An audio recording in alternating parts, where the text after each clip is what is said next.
All right, folks, here we go. Welcome to the Crazy Hat Chemist. So here we go with another awesome video. Well, at least I hope it's an awesome video. Today, we're going to be covering a worksheet. There's a front, there's a back to this. It's called Scientific Measurements. And actually, before you start attempting this worksheet here, what you really need to do is watch my video series. I am the Crazy Hat Chemist. So follow the Crazy Hat Chemist on YouTube. And you will find my series. It's the collection. So it's called the Scientific Measurements Collection. So what I want you to do, I'm going to zoom in on this here right now. And you need to go and watch the Crazy Hat Chemist. You're going to view the Scientific Measurements Collection. And with that, you will be able to see all the videos that are associated with this. And you really do need to do that prior to attempting this, okay? Because I go over many examples and the definitions and why we do what we do. So without further ado, we're going to get moving on this particular worksheet. And this is a pen and paper problem set. So I'm hoping that it'll work out for you. We'll give you lots of practice. So here we go. So all right, so let's see, back off on this just a little bit here, and let's get this correct here. So again, we are working on the Scientific Measurements worksheet, and I'm assuming that you have previously watched my YouTube videos on the Scientific Measurements collection, the entire collection. That would be recommended. All right, so it says, determine the number of significant figures, SF, in the following numbers and underline the significant figures. All right, so I'm going to go over the rules as we go over each of these problems, okay? So one of the rules here is that all non-zero integers count as a significant figure. So that means that 1, 2, 3, 4, 5, 6, 7, 8, and 9. Those are all non-zero integers. And any combination of those non-zero integers, they are significant as significant figures, okay? And then there are 3 different rules for zeros. So the first rule for zeros are leading zeros. So I'm going to discuss that right now. Leading zeros do not count. So leading zeros do not count as significant figures. I'll zoom in on this so that we can see that clearly here. Okay. So leading zeros do not count as significant figures, but they are important as placeholders. So these zeros are important. It lets you know how small this number is. Okay. A 5 counts, the 2 counts because they are both non-zero integers. And then trailing zeros count when there is a decimal in the number. So I'll underline this a little bit differently in a different color. So this is a trailing zero. It trails a non-zero integer. That's a 2. And there is a decimal in the number, most certainly. So that's why that zero, the trailing zero counts. The total number of significant figures in this number, 0.00520, is 3 significant figures. Okay, fantastic. All right, let's do problem number 2. So non-zero integers count as significant figures, and then we have trailing zeros. These zeros are trailing a non-zero integer, that's a 2. These zeros do not count because there is no decimal in the number. So these zeros are important for placeholdership, and that is only it. So this has a 1 significant figure in that number. All right. Number 3, problem number 3, that is 1 and 5. They both count as significant figures because they are both non-zero integers. Then we have a trailing zero and another trailing zero. These 2 trailing zeros count because there is a decimal in the number. Okay, and so this would include a total of 1, 2, 3, 4 significant figures. All right, so that's good for you too. All right, problem number 4, we have 609. The 6 counts, the 9 counts, because those are both non-zero integers. And then we have our third rule for zero. And the third rule is that captive zeros count. That is, they are captive, held captive between 2 non-zero integers. So this is a captive zero and it counts. So that has 3 significant figures. All right. This next problem, problem number 5, includes all the rules for zeros that are possible. And so that is leading zeros do not count, non-zero integers count. That's the 3, and the 6. Okay, so non-zero, leading zeros do not count. And then this is a captive zero right here with the red dot. That counts. And then these two are trailing zeros, and those two are trailing a non-zero integer, and they count because there is a decimal in the number, and there's that decimal in the number. So that means all these dotted numbers count. That's 1, 2, 3, 4, 5, 6 significant figures. So 6 significant figures. All right. Next problem is problem number 6 here. And for problem number 6, we have leading zeros, leading zero, leading zero, leading zero. Leading zeros never count. Non-zero integers, they always count. And then we have trailing zeros. Trailing zeros count if there's a decimal in the number. Is there a decimal in the number? There's the decimal in the number. So these are trailing a non-zero integer, and they count. So that would be 4 significant figures. Okay. All right, we're going to slide on over to the other half of these problems. And that is, we're going to slide this on over here. Cool. And we are still, all we are doing right now is determining the number of significant figures in each number. Okay, so here we go. Non-zero integers count. That's the 5 and the 3. Those count. Then we have, here we have a 0 that's being held captive in between 2 non-zero integers. That counts. So this will be 3 significant figures. All right. Remember, leading zeros do not count. I'm going to cross those out. They are, again, important for placeholdership, but they don't count as significant figures. Non-zero integers count. That is the 7. So this has 1 significant figure. All right. And the next one, the 4 and the 2 counts because they're 2 non-zero integers. And then the other 2 numbers are trailing zeros. So these trailing zeros, and they do not count because there is no decimal in the number. So that's 2 significant figures. All right, then on problem number 10, we have a non-zero integer, a non-zero integer. Those count. And then these 2 are captive zeros, and those 2 captive zeros count. And then we actually have a trailing 0. This is the trailing 0 right there. Does it count? Well, is there a decimal in the number? Yes, there's a decimal in the number, so most certainly it counts. So that will yield us 5 significant figures, just like that. The next number, we have 100 with a decimal and 2 zeros. So most certainly that 1 counts because it is a non-zero integer. And then we have trailing zeros. The rest of the zeros, all 4 of the zeros in this number are trailing. Is there a decimal in the number? Absolutely. I just highlighted that decimal in the number. So that means that these 4, 1, 2, 3, 4 trailing zeros, they count. So that's 5 significant figures as well for problem number 11. Okay. And then we have problem number 12. Now this is in what's called exponential or scientific notation. And if it's in exponential or scientific notation, then what you can do is just cross over this here. Now, is this times 10 to the 2 important for the number? Yes, that lets you know how big or how small the number is, how big the number is, because that's times 10 to the 2, and that's positive. However, for significant figures, it does not matter. All you have to do is cross out the times 10 to the whatever it is, and then you're going to count whatever numbers are there if it is written correctly in exponential scientific notation. So all the numbers to the left of the times 10 to the always count. So this is 3 significant figures right there like that. All right.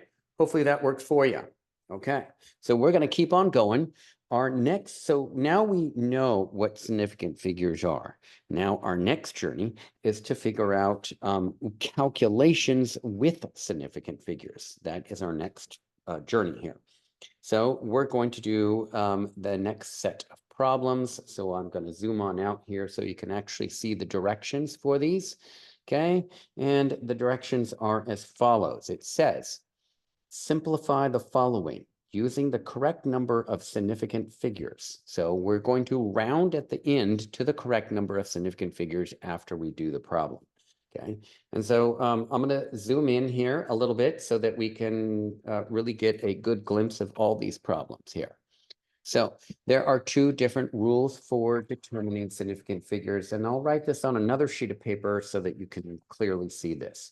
So what I like to imagine is an umbrella, and that's a rather large umbrella, but it's still an umbrella. So there's our umbrella right there, just like that. I'll zoom on out so you can see all of my gorgeous umbrella. You can tell that I'm a chemistry teacher and not necessarily an artist. So I apologize for the poor drawing ability, but it's there regardless. So how do we round? The rule for rounding is as follows. We're going to use the least precise measurement. Okay, so the rule is the least precise measurement. That's how you round.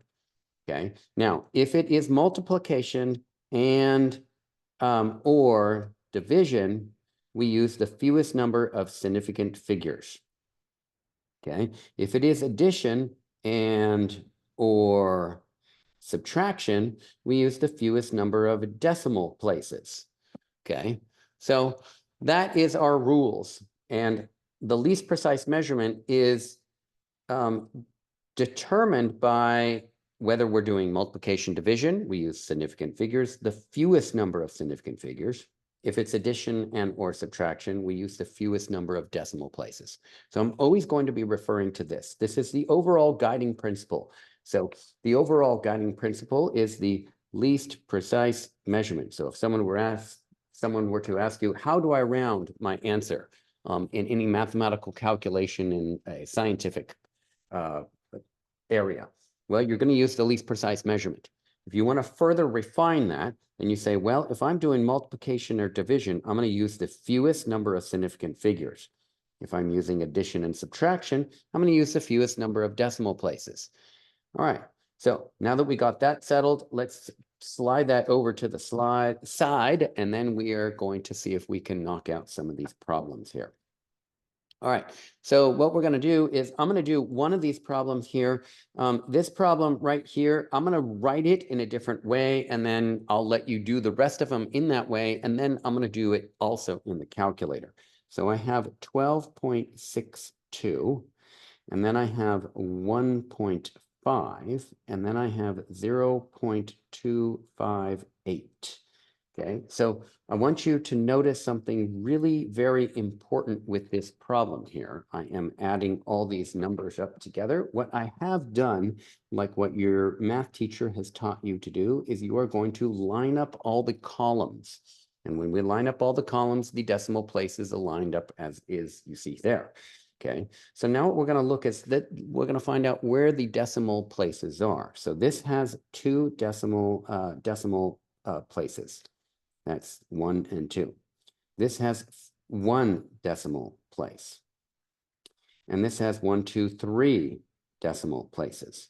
So which is the number with the fewest number of decimal places? That is the least precise measurement. It has nothing to do with how big or small the number is in total, but this is the least precise measurement right there.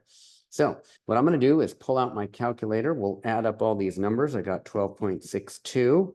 And I'm going to add 1.5 to it, and I'm going to add 0.258 to that, and I will get the following number, 14.378. Okay, so that's my number right there. Now, what I need to do is I need to mimic the same precision as the least precise measurement. This right here, the 1.5, is the least precise measurement because it has the fewest number of decimal places. It is significant. I have a number in the 10th column. So I'm going to mimic that same precision. So in the 10th column, I'm going to underline over here. And then I need to round with the number to the left of that. So this number right here for rounding, it's a 5, a 6, a 7, 8, or a 9, and therefore you add 1 to the preceding digit. So this 3 becomes a 4. So now I will have 14.4 when rounded correctly. It has the same precision as the least precise measurement, that is in the 10th position. In the 10th position, there is a number that is rounded correctly. All right, fantastic. All right, so I've kind of used up a little bit of the space that I would need or required for the rest of some of these problems. So I'm going to be moving back and forth between the same worksheet, different sheet of paper here. So same worksheet, no worries. Don't worry about that. Okay, so here we go. We're going to do this next problem here. Now, this next problem here is multiplication, and then there's division. So it's a combination of multiplication and division. And when I do multiplication and division, I'm using the fewest number of significant figures. So I'm going to type this into my calculator. That's 452 times 6.2 divided by 14.3. And I am going to get the number in my calculator that is right there on my screen. That is 195.97. So if I look at this, I'm going to be like, well, okay, this is a great number. I'm going to write this number down here. I got 195.97. And there are numbers beyond that, but I don't really need that. So I'm going to look at the numbers of which I have in the problem. And this number here has 3 significant figures. This number here has 2 significant figures. And this number has 3 significant figures. So I need to round this number with the fewest number of significant figures. Of that is 2 significant figures. So I need to round this number to 2 significant figures. So here we go. 2 significant figures. I'm rounding with that 5. That 5 is 5 or greater. I add 1 to the preceding digit. Then that 9 becomes a 10, and I cannot fit that in one column. So I'm going to have to go to the next column and add another number right there. That 1 becomes a 2. So now I have the number 200. Well, this number 200, how I have it written here, has 1 significant figure. That does not have 2. If I were to say 200 and then add a decimal right there, those are trailing zeros with a decimal, that has 3 significant figures. That is also not correct. And then if I were to say 2 oh, that's 20, that's not even the right number, even though it has the correct number of significant figures. So the question is, how do we write this number 200 with the proper number of significant figures? And the answer is exponential notation. So exponential notation is always the way that you can have the correct number of significant figures. So that would be 2.0. There are my 2 significant figures. And I'm going to move the imaginary decimal 1, 2 places. So that's times 10 to the 2. And if you want to, you can always check in your calculator and type in 2.0 times 10 to the 2. You'll get the number 200. In fact, if you type in the number 2 times 10 to the 2, you'll get the number 200. But this is the only way that you can write this number having the correct number of significant figures, and that is in exponential notation. All right, fantastic. Hopefully we nailed that one. So we're going to move a little bit faster here. We're going to count up the number of significant figures in this number and in this number. This is a multiplication, so I'm using significant figures. That's why I'm using significant figures. Leading zeros do not count, and this has 3 significant figures. 1, 2, 3, 4, 5 significant figures. So the fewest number of significant figures in problem number 15 is 3. Okay, so I'm going to do this in my calculator. I got 0.0394.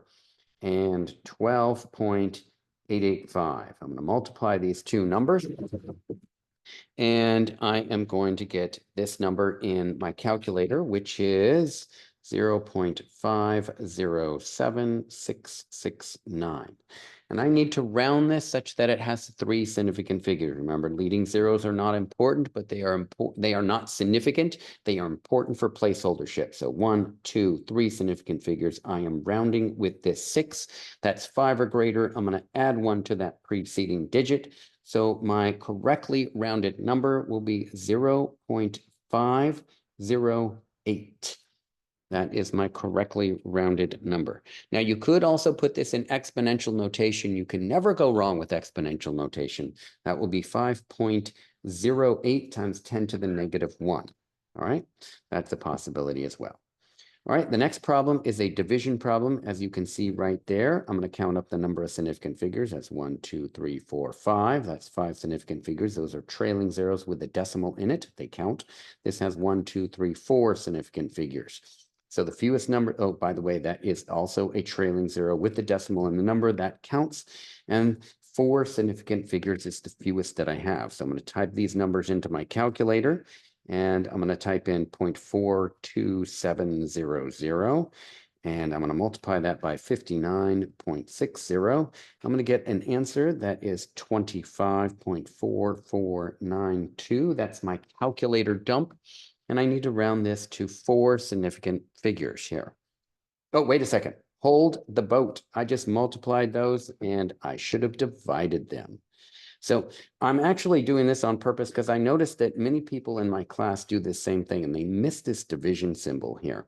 And that's really critical that you follow this exactly. So we're going to rewrite this here and we're going to have another number here. That number that's in our calculator is 7.164 times 10 to the negative 3. And that actually has the 4 significant figures. The number beyond the 4 is actually a 4, so that is correct. So there's my correct number of significant figures. All right. This next problem, problem number 17 and 18, they give a lot of students difficulty on problem 17 and 18. And so here's what's going to happen. We have to follow the rules of PEMDAS. Okay, so you need to follow the rules of PEMDAS. I wrote that there off to the side. Parentheses, exponents, multiplication, division, addition, subtraction. In this problem, we have multiplication. We cannot simplify what's inside the parentheses because it's just a number. Okay, so what we're going to do is we're going to take 3.75 and we are going to. Okay, so what we're going to do is we're going to first multiply, that's 3.75, and then we're going to multiply that by 1.5 times 10 to the 4. When I do that, I get the following number. That is 56,250. Okay, so the rules for multiplication and addition for rounding with significant figures are completely different. So what I'm going to have to do is I'm going to have to first round after the multiplication. So this has 3 significant figures. This has 2. 2 is the fewest number of significant figures between these two numbers. I'm going to round this to 2 significant figures. So 56,250 becomes 56,000. There's no decimal because those trailing zeros do not count. Now I'm going to do the next part of this, which is adding the 10.4. So 10.4, adding. And again, I'm doing this in columns such that you can see it when I add it as opposed to doing it in the calculator. So the number that I get once I add 10.4 to 56,000 is 56,000, 10.4. Okay, so now the question is, we need to round this again. And if you recall, when rounding with addition or subtraction, you're using the fewest number of decimal places. So what I have to do is I have to find where the number is precise, where it is significant, okay? And so that's what we're looking for right now. So I'm going to look between these two numbers. I'm going to move from the right-hand side of the number. I'm going to move in and I'm going to underline where I finally find a number that's significant. Is this 4 significant? Yes, it is. So this number is significant in the 10th column. Now I'm going to move into this number 56,000. Is this 0 significant? There's no decimal, so it's not significant, so cross it out. Now, is that number important? The answer is yes, because it is a placeholder. Is this 0 significant in the tens column? No, it's not. Is this 0 significant in the hundreds column? No, it's not. Is this 6 significant in the thousands column? Yes, it is. So I'm going to underline that.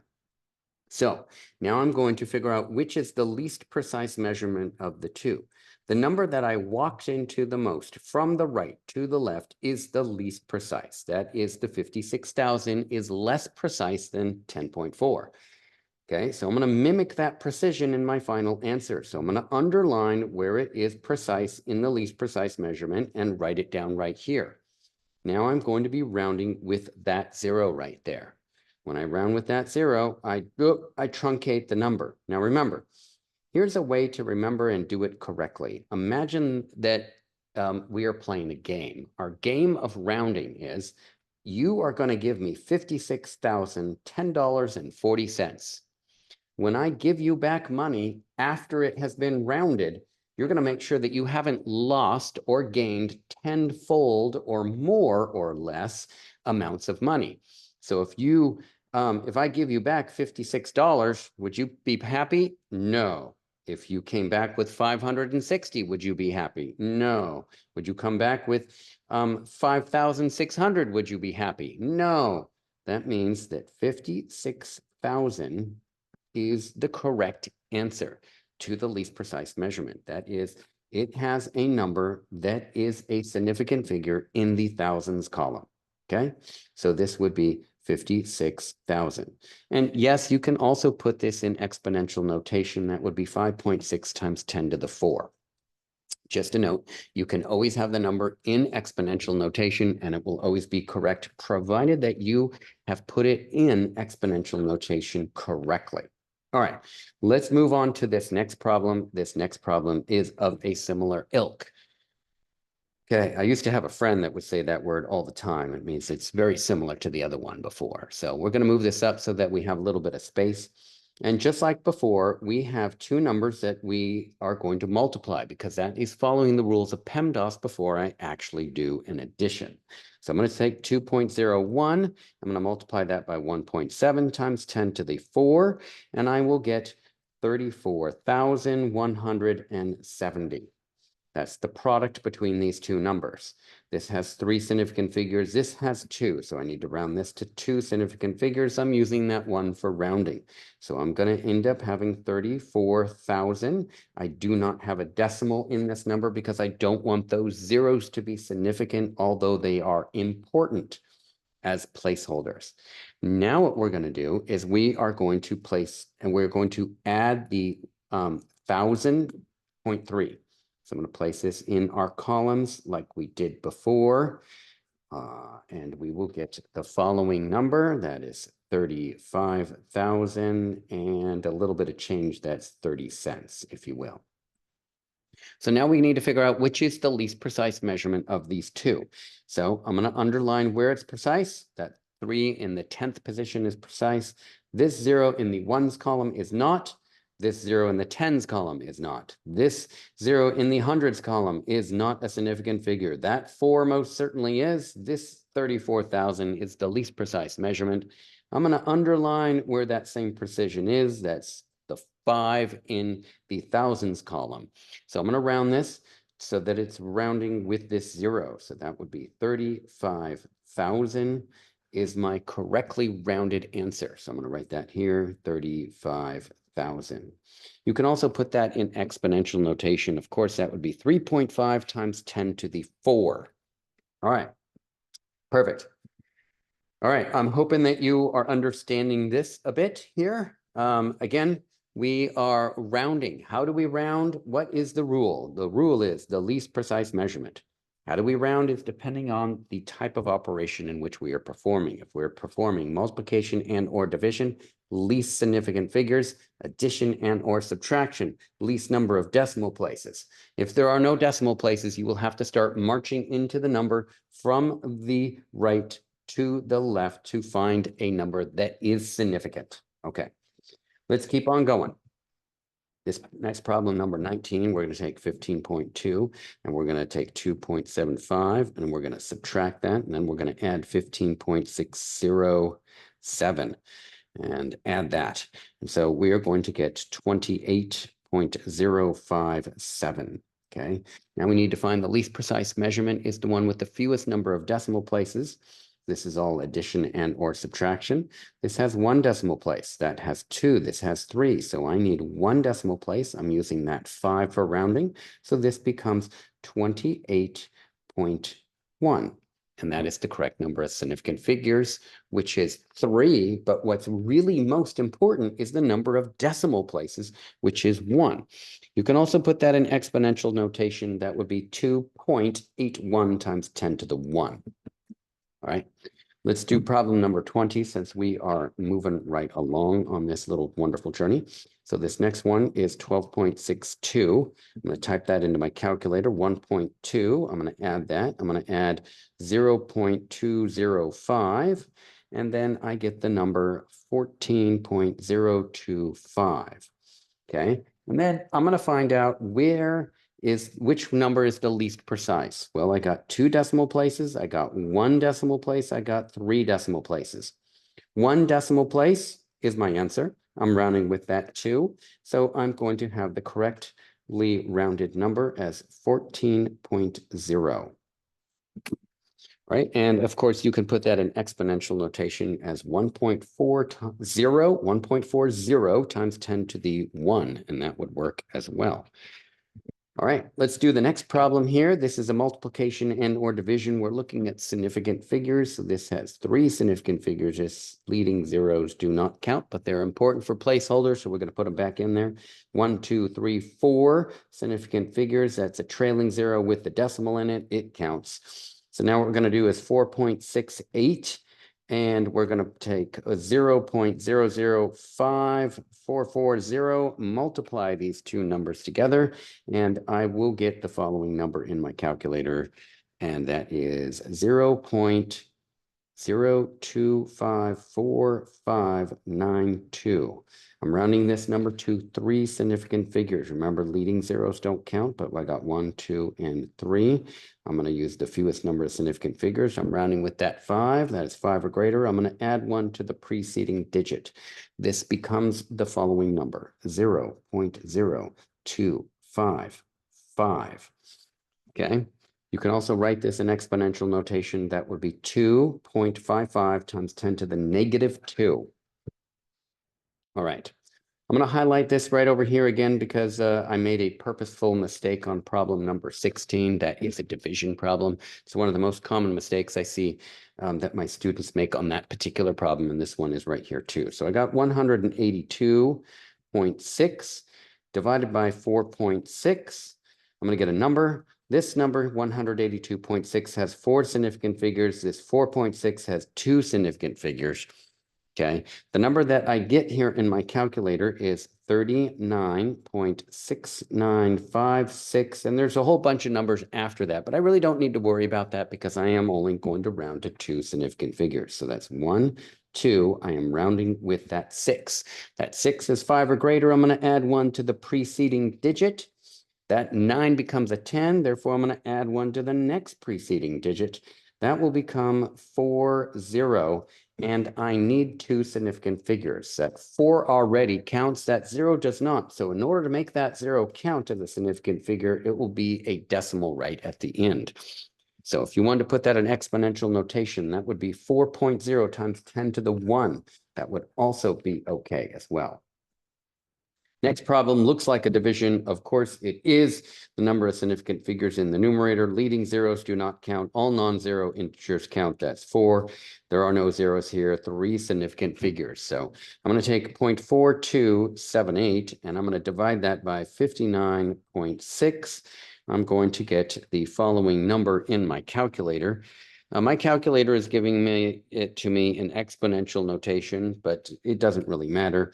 That's 0.00717785. And there's more numbers after that in my calculator.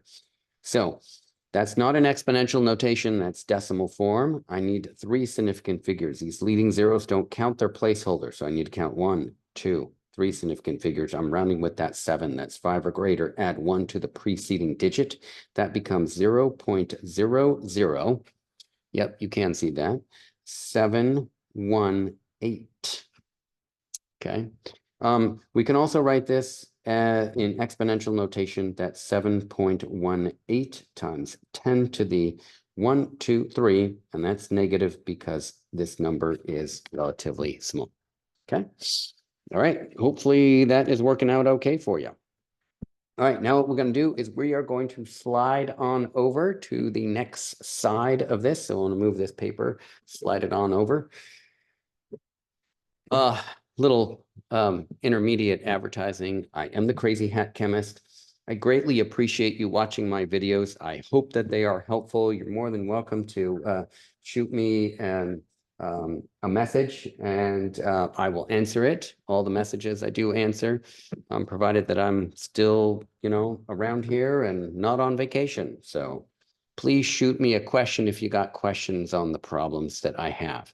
And please subscribe to my YouTube channel. I greatly appreciate that, and pass it on to your friends, your neighbors, your cousins, your aunts, your uncles, whatever you need to do. All right. So there's a little advertise me jig right in the middle.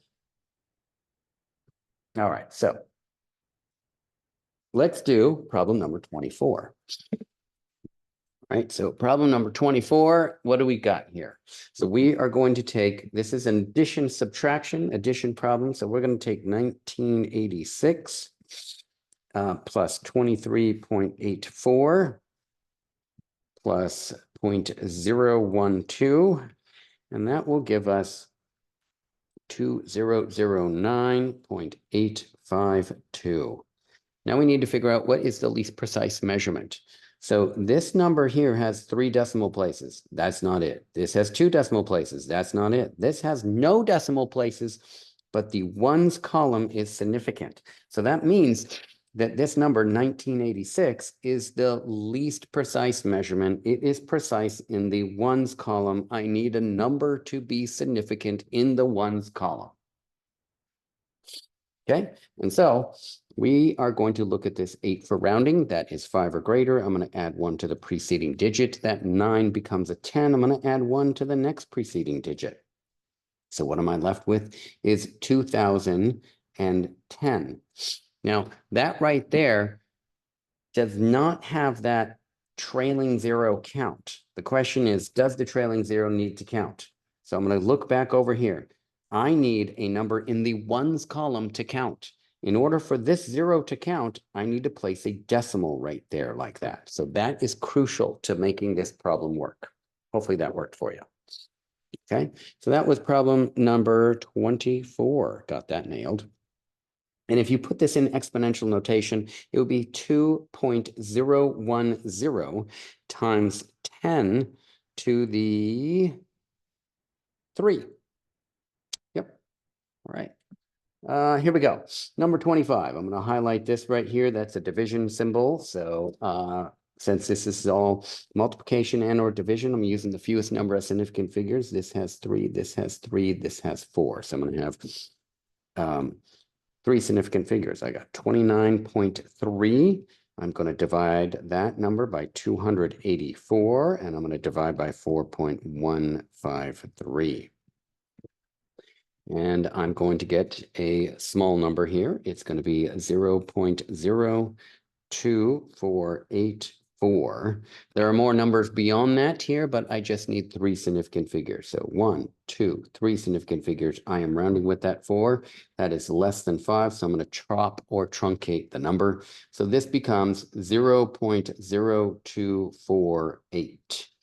And if you were to put this in exponential notation, it would be 2.48 times 10 to the negative 2. Bingo. All right, next one here is 4 significant figures, 2 significant figures, 3 significant figures. 2 significant figures is the fewest number of significant figures that we have in problem number 26. Okay, so what are we going to do? We're going to do 1032. We're going to multiply that by 2.2. Then we're going to divide by 14.3. And yes, now what we're going to get is our next number here, which is 158.769. There are more numbers there, but I need to round this to 2 significant figures. 1, 2 significant figures. I'm rounding with that 8. That's 5 or greater. I'm going to add 1 to the preceding digit. That 5 becomes a 6. Now I have 160. That's 160. And I have 2 significant figures. I do not place a decimal on the end of this because that 0 would count if I placed a decimal, but don't want to do that. You can put this in exponential notation. It would be 1.6 times 10 to the 2. Okay. All right, 27. 27, I have two numbers in exponential notation. And remember, I will incorporate this times 10 to the -3 and times 10 to the 5, but not for determining the number of significant figures. So I got 1, 2, 3, 4 significant figures, and I got 1, 2, 3 significant figures. My answer will have 3 significant figures. So I'm going to have 2.952 times 10 to the -3. Let me try that again. 2.952 times 10 to the -3. Yes. Okay, perfect. And then we have 6.14 times 10 to the 5. And I'm going to multiply these two numbers together here. Okay, so what we need to do is we get this answer here in our calculator. That's 1,812.528. I need to round that to 3 significant figures. That's 1, 2, and 3. I'm rounding with that 2. That's less than 5. So I'm going to truncate the number. So I'm going to have 1,800. Oops, sorry, 1,810. That is my correctly rounded answer to 3 significant figures. Okay, if you want to put that in exponential notation, that would be 1.81 times 10 to the 3. That would be correct then. All right, next problem. I'm going to type in 2.25 times 10 to the 3 times 4.8 times 10 to the 4. And I'm going to get a rather large number here, and that is, this has 3 significant figures, that has 2. That's 108 million. I'm going to put this in exponential notation. It'll probably be easier that way. And I want 1, 2 significant figures. I'm rounding with that 8. I'm going to add 1 to the preceding digit. That's, well, I'll just put it in decimal form. What the heck? Here we go. There we go. So that's 110 million flat out. Okay, that would also be 1.1 times 10 to the 8 if you're using exponential notation. That is my salary, my yearly salary. Ha, that's a joke. Okay, here we go. Let's keep on going here with problem number 29. 29, we're going to take a 0.03940. We're going to multiply that by 12.2. And we're going to get 0.48068. We're going to round that to, let's see, this has 4 significant figures. This has 3. I need to round that to 3 significant figures. 1, 2, 3. I'm rounding with that 6. This becomes 0.481. And that has 3 significant figures. If I put that in exponential notation, it'll be 4.81 times 10 to the -1. Okay, all right, next one. Next one is 2.205 times 10 to the -2 times 2.80 times 10 to the 3. And I'm going to get this number right here, 61.74. This has 4 significant figures. This has 3 significant figures. So I need to round this to 3 significant figures. 1, 2, and 3. I'm rounding with that 4. 61.7 is my correctly rounded answer. So hopefully you got that nailed. All right. All right. Now, these next set of 4 problems of which we're going to do here, these are converting temperatures. And so what we really need to do is figure out how do we convert temperatures and what is that crazy formula. So I'm going to slide this on up just a little bit more so that you can see all of this and just focus in on the temperature portion of these problems.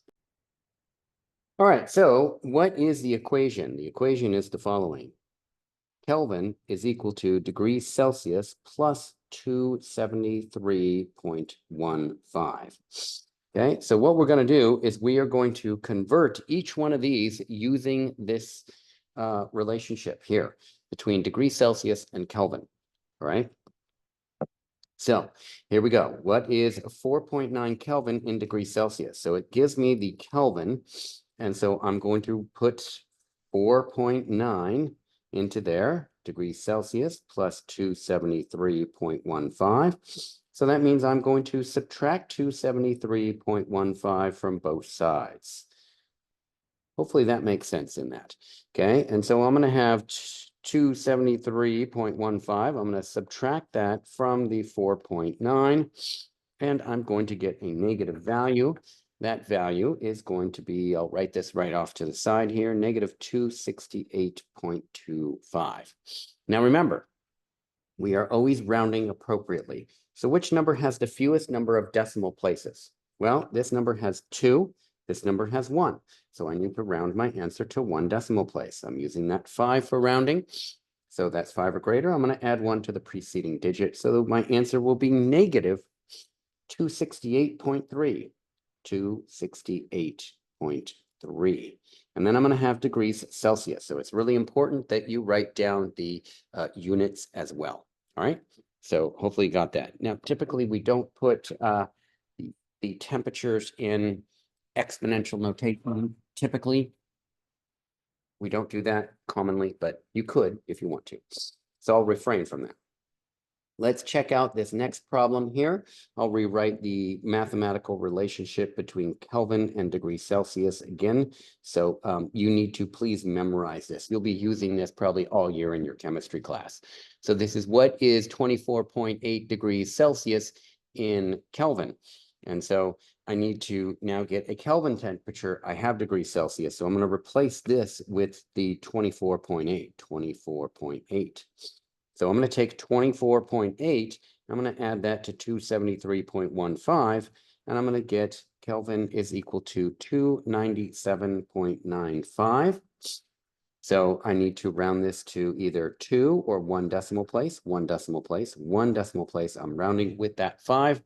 That's 5 or greater, add 1 to the preceding digit, and then that 9 becomes a 10, add 1 to the next preceding digit. So 298.0. And then what we are going to do at the end of this is put the K there like that. That's what we're going to have. Okay, that has 1 decimal place that's important. So I'll write that down here, 298.0 and K for Kelvin. All right, that's perfect. We're going to cruise on over to this next problem here. And I'll write down this conversion here. Kelvin is equal to degrees Celsius plus 273.15. That's our mathematical relationship. Just write that down probably like, I don't know, 5 times, and that will probably have it nailed down inside your head forever. You're going to convert 9.65 degrees Celsius to Kelvin. So again, what we're going to do is replace this with the 9.65 degrees Celsius. We're going to take the 9.65, and we're going to add that to 273.15. Both of these numbers have 2 decimals. So the number I get in my calculator is 282.8.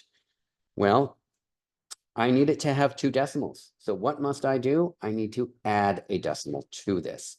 And then, of course, I'm going to have Kelvin. So I'm going to write that down. So 282.0. Wait, 282.8, excuse me. And then I have to add that 0 and the Kelvin such that I have 2 decimal places. So that should be correct right up there.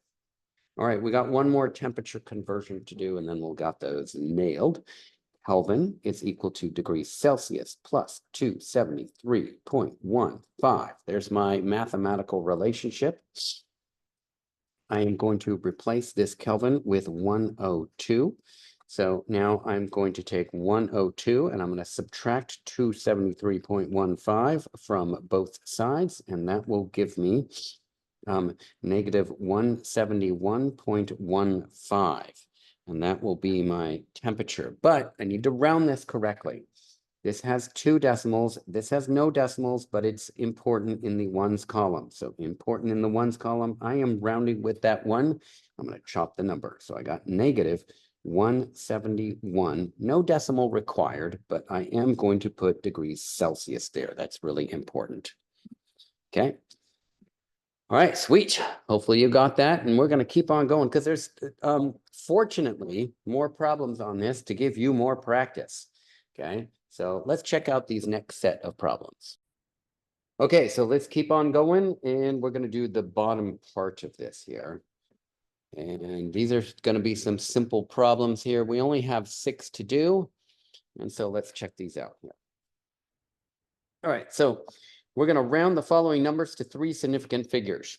So let's go. 1, 2, 3 significant figures. I'm rounding with that 4. So I'm going to have 93.2. Leading zeros don't count. So 1, 2, 3, and I'm looking at that 7. That's 5 or greater. Add 1 to the preceding digit, 0.0285. Okay, again, I am rounding just to 3 significant figures. Okay, this number 1, 2, 3, I'm rounding with that 4. That'll be 4.64. That's 3 significant figures. Okay, this number would be 9.32 times 10 to the 1. This would be 2.85 times 10 to the negative 2, and this would be 4.64 times 10 to the 0 if you were putting in an exponential notation. Slide this over right here. Now I need to round this number here to 3 significant figures, 1, 2, and 3. I'm rounding with that particular 9. That's adding 1 to that preceding digit. That becomes a 10. I'm going to add 1 to the next preceding digit.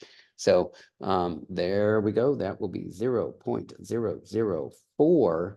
And then that will be a 6. And I need to add on a 0 to have 3 significant figures. Cool. 1, 2, 3, rounding with that 3, that's less than 5, so chop the number 2.00. That's pretty easy.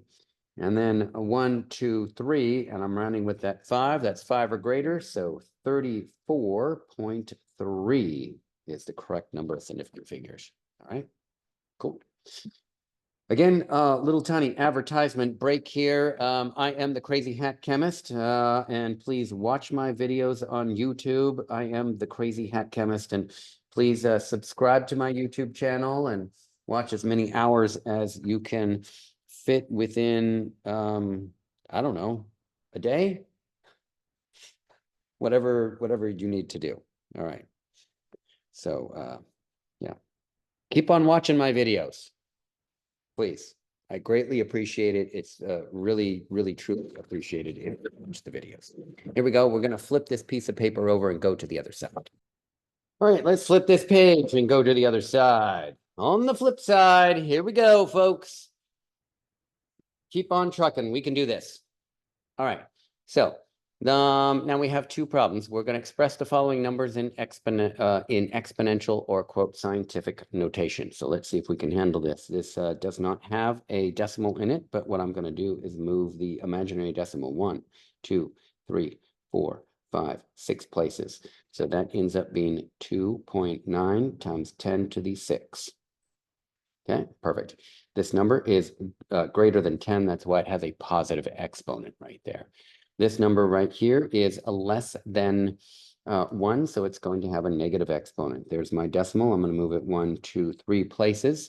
I'm going to have 5.87 times 10 to the negative 2. That's letting you know that number, that negative 2 is letting you know that number is less than 1. All right. Our next problem was express the following numbers in decimal form.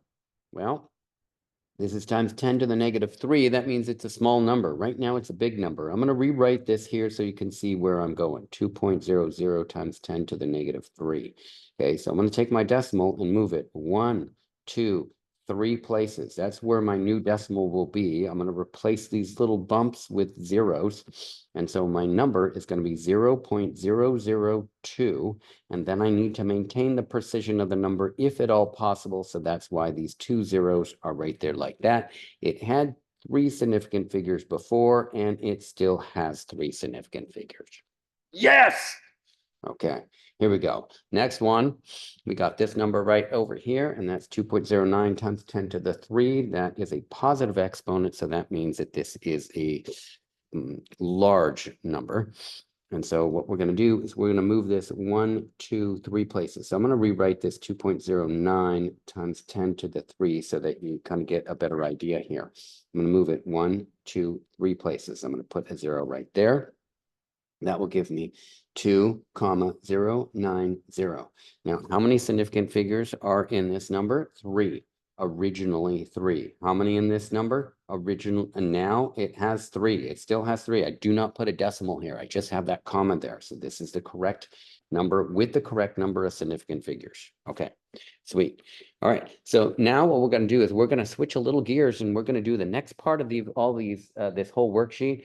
And this next part of this worksheet is doing density problems. So here we go, density. And hopefully you are not too dense to get these problems.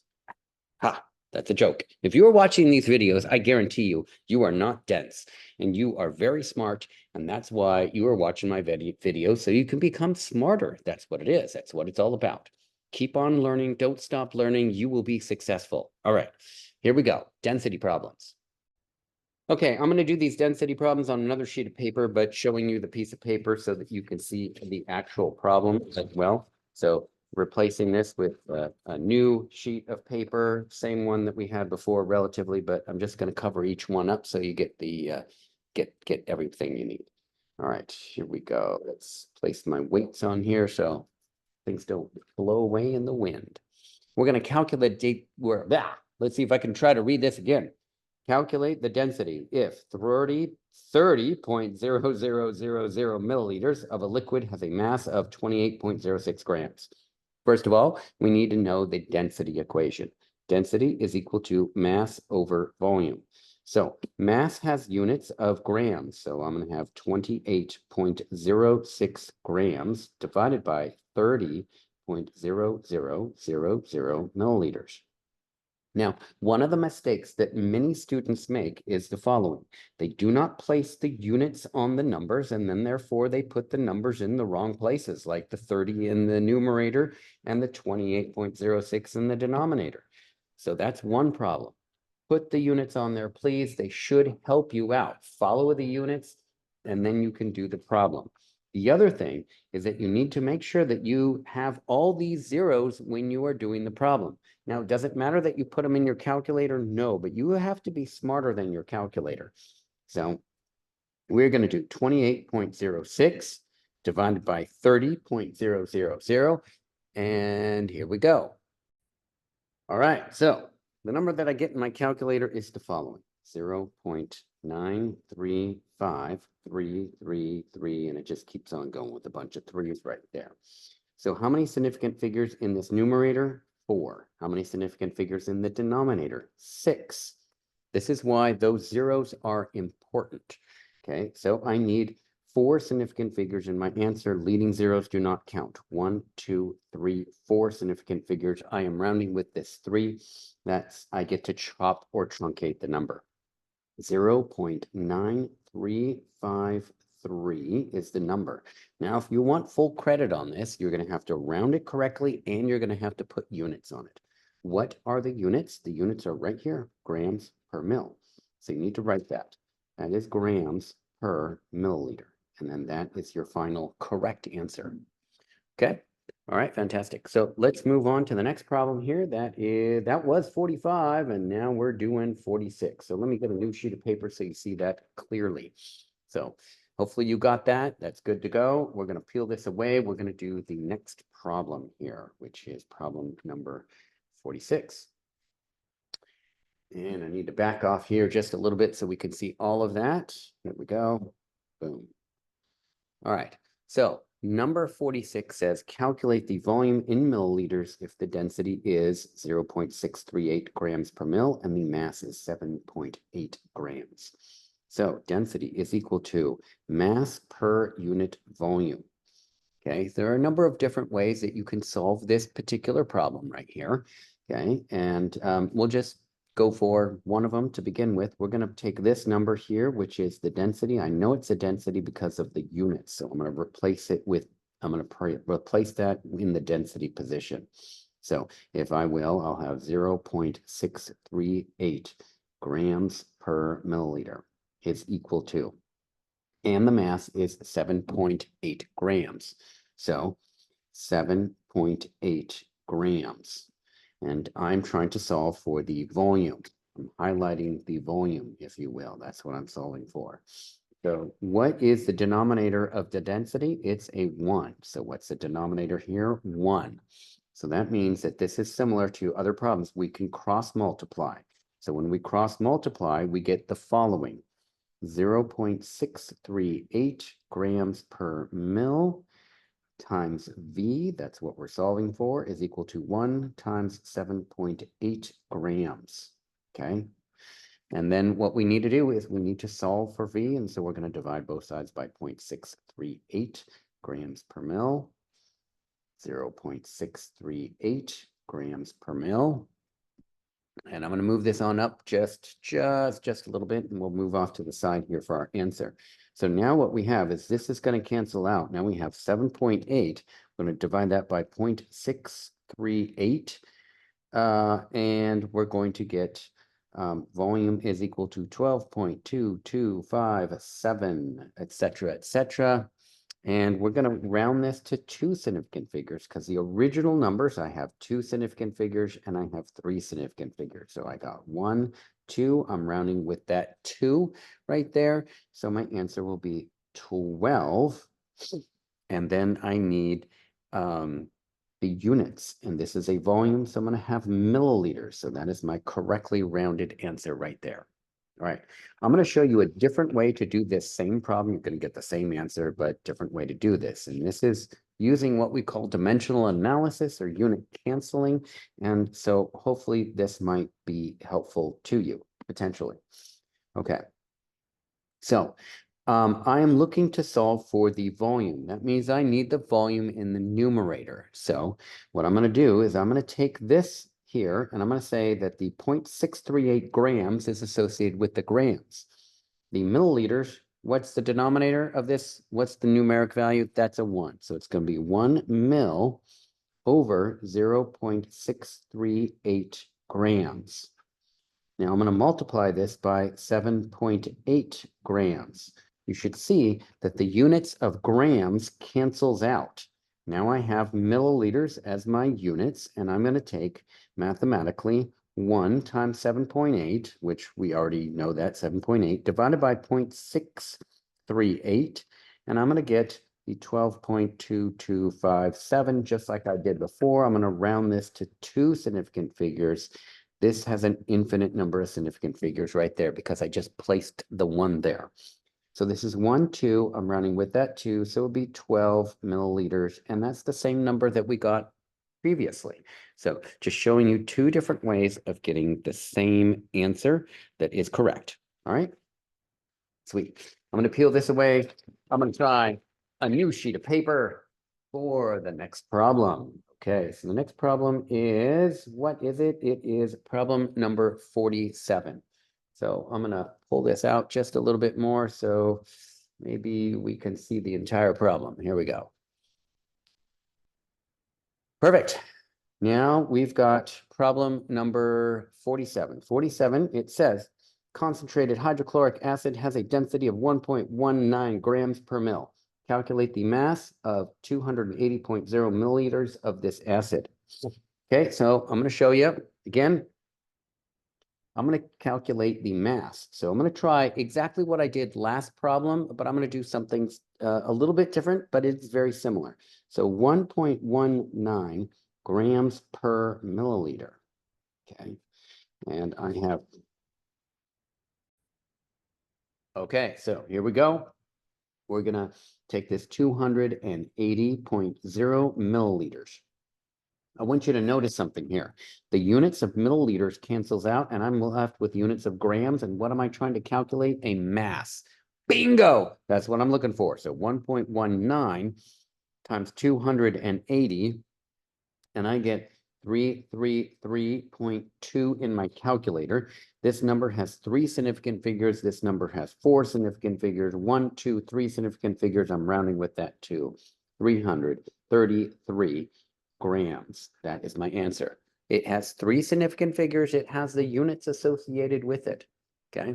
I'm going to do this problem the other way, which is using the density equation. Density is equal to mass per unit volume. So I'm going to plug directly into this. I got my same numbers, so I'm going to plug directly into this. I have a density. The density is 1.19 grams per mil. That's my density, is equal to a mass is what I'm solving for, and then the volume is 280.0 milliliters. Okay, so again, what's the denominator here? It's a 1. So that's why I'm going to place a 1 right here like this. I'm going to slide this on up so we have a little bit more space. I'm going to cross multiply. So now I have mass is equal to 1.19 times 280. What number do you get? 333.2. You're going to round that to 3 significant figures, and that is 333. Place the units on there. That is grams. Bingo, you got it. Okay, hey, we are almost done with this worksheet. You are holding on really strong, so don't let it go. Just keep on holding on. Here we go. Our next problem, let's give it a whirl around the whirligig. So the next problem right here is right here, number 48. And let's see, I probably need to zoom on out and then do this a little bit differently so that we've got all the numbers necessary and all the words on this problem. There we go. Let's see. There we go. Let's see if we can focus, hocus pocus this mess. There we go. All right, perfect. All right, so what we're going to do, we got problem number 48, and it says, when a 22.700 gram piece of chromium metal was placed into a graduated cylinder containing 25.0 mils of water, the water rose to 29.60 mils. Calculate the density of the chromium. So when we're calculating density of the chromium, I'll call that CR because that's the formula for chromium. That is mass over volume. That's for the chromium. That's for the chromium. Okay. So I already have the mass of the chromium. So I already have my numerator term. So I'm going to plug that directly in, 22.700 grams of chromium. Okay, and then what we need to do is draw ourselves a little picture. So here's our little picture here. This is a graduated cylinder. Okay, just there like that. And it has markings on there to the side. We place it has a liquid in it. That liquid has 25.0 milliliters in it. And then I place the piece of chromium in it, and then the liquid level rises up to 29.60 milliliters. So the difference between these two volumes is going to be the volume of the chromium metal. So I'm going to take 29.60 minus 25.0, and I'm going to get a number. So 29.60 and then 25.0, and I'm going to get the number 4.6. And that is the volume of the chromium. Now, when I look at this, I have 2 decimals on this number, 1 decimal on this number. Therefore, this number needs to have 1 decimal, of which it does. I'm going to place this right here, 4.6 there, just like that. And now I'm going to take 22.700, divide that by 4.6. I'm going to get a number, and that is 4.934782. There's more numbers beyond that. I really don't care. I'm going to look at these numbers here. How many significant figures? 2. How many significant figures? 5. What's the fewest number of significant figures? 2. 1, 2. I'm rounding with that 3. That is less than 5. I'm going to chop the number. So I'm going to have 4.9. And this is a density. This has grams. This is milliliters. So it's grams per milliliter. And that is my correctly rounded number right there. Yum. Okay, here we go. We're going to do the next problem. That's number 48. So I'm going to move this off to the side. And by the way, we only have 2 more problems to do. We have 49 and then we have 50. And then we are going to be done with this worksheet, and you're going to be a happy clam, and then or a happy, I don't know, whatever you are. So here we go. So determine the density of an unknown metal. So I'm going to highlight that because I need to figure out what this is here. Unknown metal, given the following data. An empty graduated cylinder has a mass of 11.174 grams. Okay.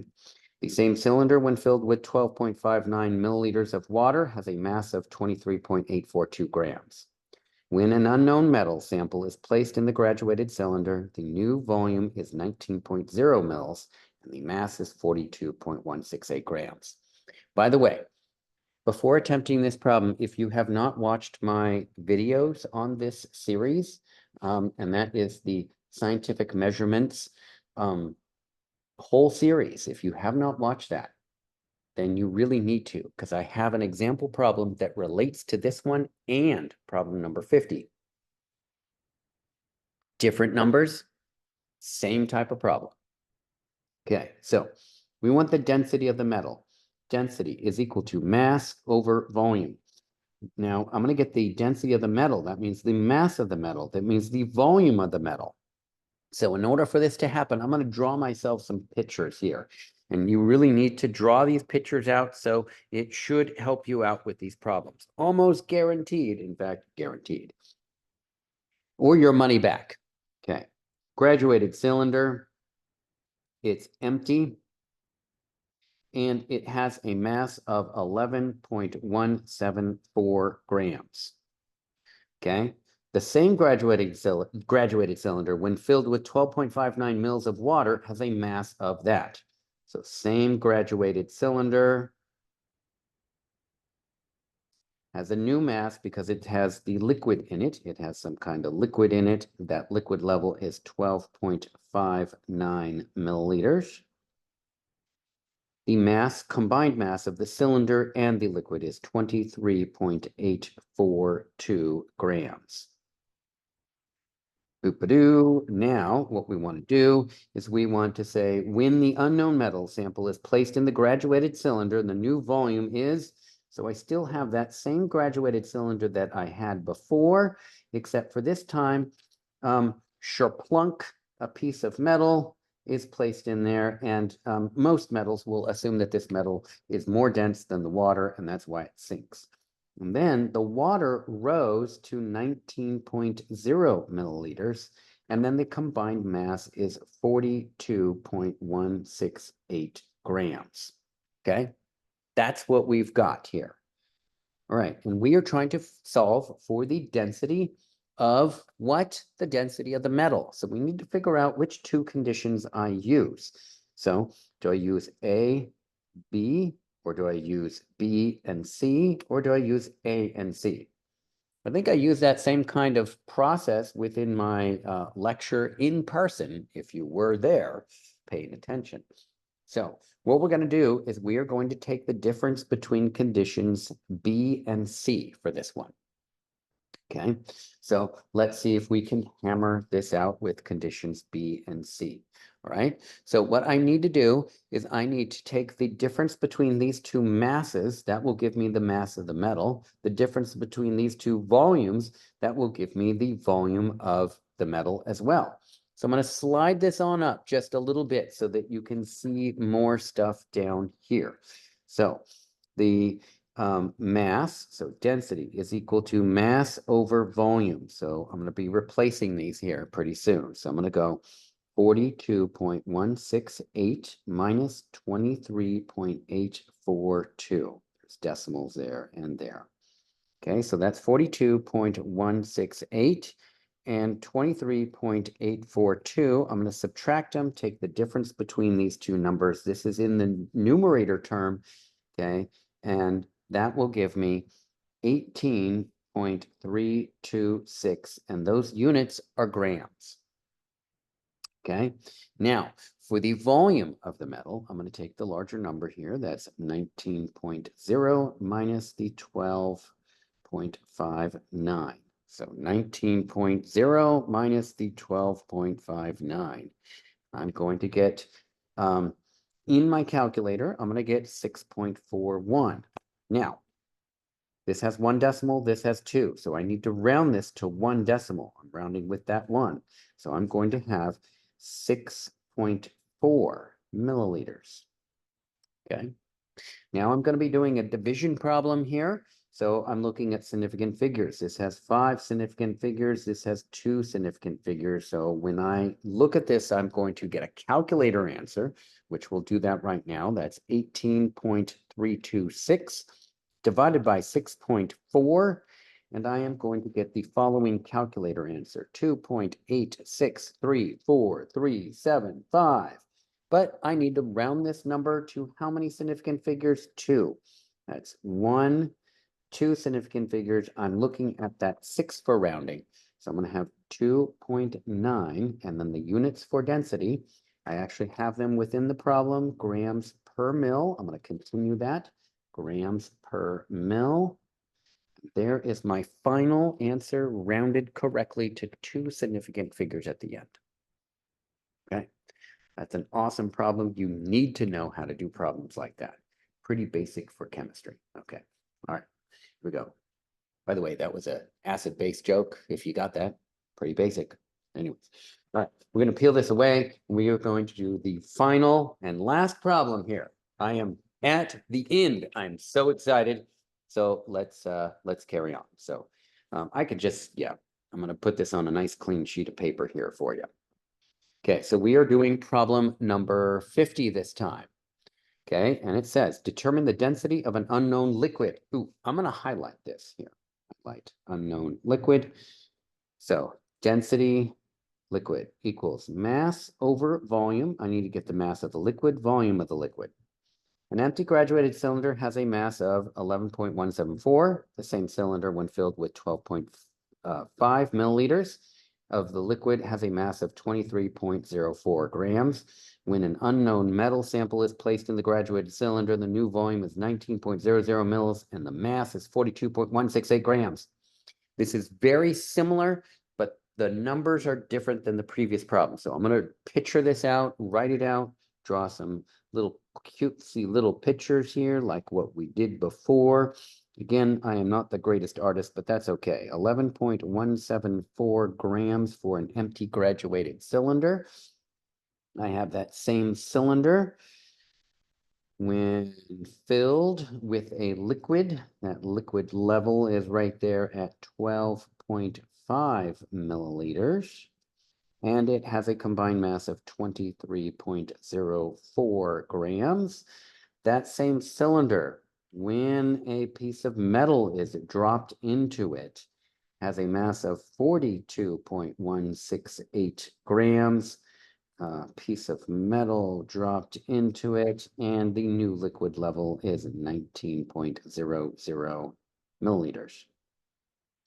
So again, I'm going to have a similar question, similar concept, A, B, and C. Which conditions am I going to use? A and B, B and C, or A and C to get the density of the liquid? Okay, to get the density of the liquid, I am going to be using A and B. Okay, so density of the liquid is equal to mass of liquid over volume of liquid. And I'm going to just start plugging in here and see what we got. Okay. Let's zoom this out just a little bit so we can get all of it. Yeah, there we go. Beautiful, baby. All right, so here we go. Do we have the volume of the liquid? Yes, we do. It's smack dab right there. And that is 12.5 milliliters. That is the volume of the liquid. Do we have the mass of the liquid? No, but we can derive it. And what we're going to do is take the difference between these two numbers. 23.04 minus 11.174. Okay, and these are grams. So I'm going to get that in my calculator, 23.04 and 11.174. Take the difference between those. My calculator value is 11.866. Now, my volume is 12.5 milliliters. I need to round this number, 11.866, to how many decimal places? 3 or 2? 2. 1, 2. I'm rounding with that 6. I'm going to add 1 to the preceding digit. That will become 11.87 grams. Cool. All right. Now, what we're going to do is divide these two numbers. We're going to look at significant figures. This has 4 significant figures. This has 3 significant figures. I'm going to divide these out. I got 11.87. I'm going to divide by 12.5. I'm going to get a number right here, and that is 0.9496. Then I'm going to round that to the fewest number of significant figures. Remember, leading zeros don't count, their placeholders. 1, 2, 3 significant figures. I am rounding with that 6. I'm going to add 1 to the preceding digit.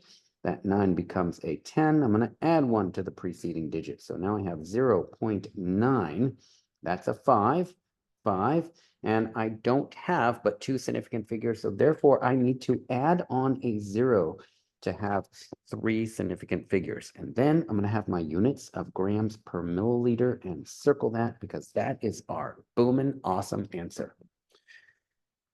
All right, you guys are fantastic for hanging on for so long. I know this is long, but I'm hopefully giving you enough detail and guidance within these problems such that you can now do these on your own. I greatly appreciate your ability to watch this and carry on through. I am the Crazy Hat Chemist. Please subscribe to my YouTube channel. I greatly appreciate that. And also, give me a thumbs up on this video. I would greatly appreciate that as well. You have a good evening, good afternoon, or a good morning, whatever you're doing. Thank you very much. Bye for now.